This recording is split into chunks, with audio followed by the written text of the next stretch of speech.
It was early evening. Twilight was fading into darkness as the lieutenant platoon leader, Stephen Briscoe, sat leaning back against the chain-link fence surrounding the fuel storage area adjacent to the landing pad. 3rd Squad, along with Platoon Sergeant Zwakey, sat quietly waiting for the mission to begin. The men had been off duty that day and had even napped in the afternoon in preparation for the night mission. Weighed down by packs, flak jackets, and weapons, the 2 fire teams were ready to board 2 separate helicopters whenever the order was given. The order would be timed to ensure that the night insertion would occur in total darkness. Captain Riggs, the company commander, had ordered them to sweep and secure the clearing at Alpha Tango 470-277, establish listening and ambush points on the trails leading into the clearing, and secure the clearing as a safe landing zone for 0600 hours tomorrow morning. The lieutenant also knew that the clearing, codenamed Jumper 24, along with 4 others, would be the jumping-off place for a 5-company sweep of the area tomorrow for the purpose of engaging the remnants of an alleged North Vietnamese Army battalion located in the area. The lieutenant leaned his head back against the fence and closed his eyes. Bright white geometric patterns of light displayed themselves against the insides of his eyelids as he replayed from his memory scenes from 1 hour earlier. At the squad's briefing, the men sat in a half circle on the ground facing him, while he told the squad about the mission and the role each member would play in it. When the lieutenant finished his briefing, he had asked, as was customary Army procedure, if there were questions. PFC Stillwalks Long, a member of the Blackfoot Nation from Montana, and who was the permanent point man for the squad and usually the platoon, raised his hand and asked unabashedly if they might pray. The lieutenant reluctantly agreed, not knowing any valid reason to deny the man's request. Without a word, several of the squad members moved to form a full circle after the lieutenant gave permission for the prayer. The lieutenant, who had been standing, sat down and became part of the circle after Sergeant Zwakey moved over a bit, making a place for him to sit, and motioned for the lieutenant to join them. PFC Stillwalks Long reached into his pack and pulled out a leather pouch. From the pouch he took a red stone pipe bowl with an 11-rayed sun carved on it. As all of the men in the circle watched silently, Tom filled the pipe with tobacco from a smaller, decorated pouch, fitted in a wooden stem, and held the pipe aloft before he spoke what seemed to be a memorized and often repeated prayer in a slow, clear voice. Hi-yo, Earth Mother, we smile upon you now. We thank you for the rain, the sun, and the food you give us. You are our center, and we promise to leave you a better place than when we came here.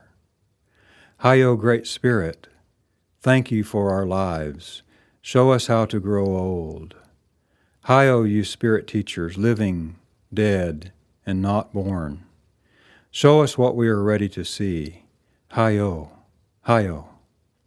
Tom reverently lit the pipe after he was finished praying, puffed on it a few times, inhaled deeply, then passed the pipe to the man on his left, who in turn puffed and inhaled before passing it on to his left.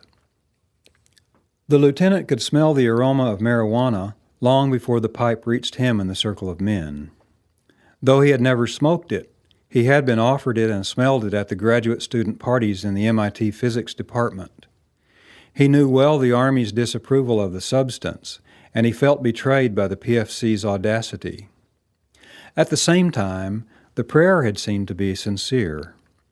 The lieutenant had expected the usual Jesus keep us safe prayer and had found nothing objectionable about the PFC's presumably Blackfoot way of praying. Each man in the circle reverently puffed a few times on the pipe, inhaled, then slowly and carefully passed the pipe to the man on his left.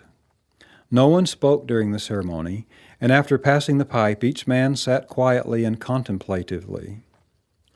When the pipe reached the lieutenant, he too smoked, trying to enter into the spirit of the little ceremony, then passed the pipe on.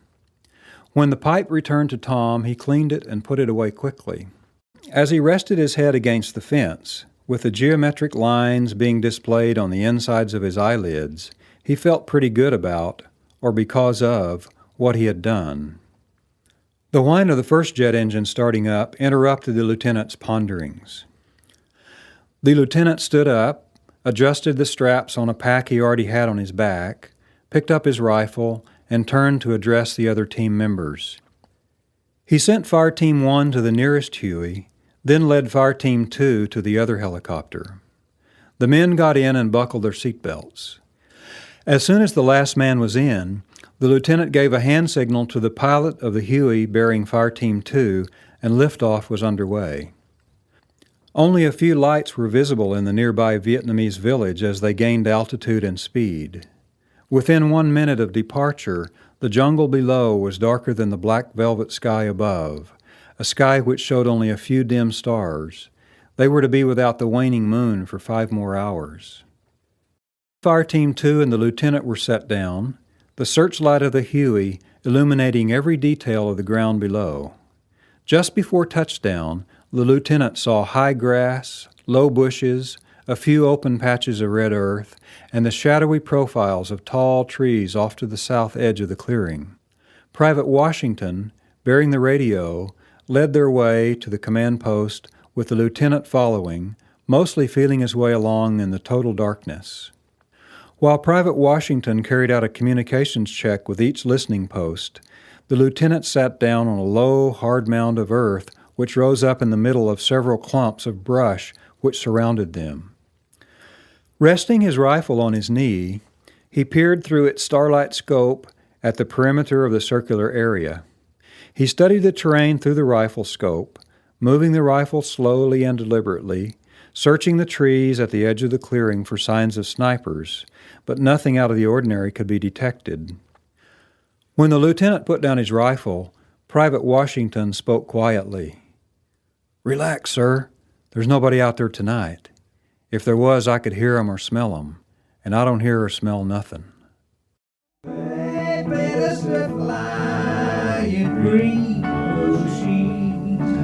Got a chance to die in green machines. They made us fly.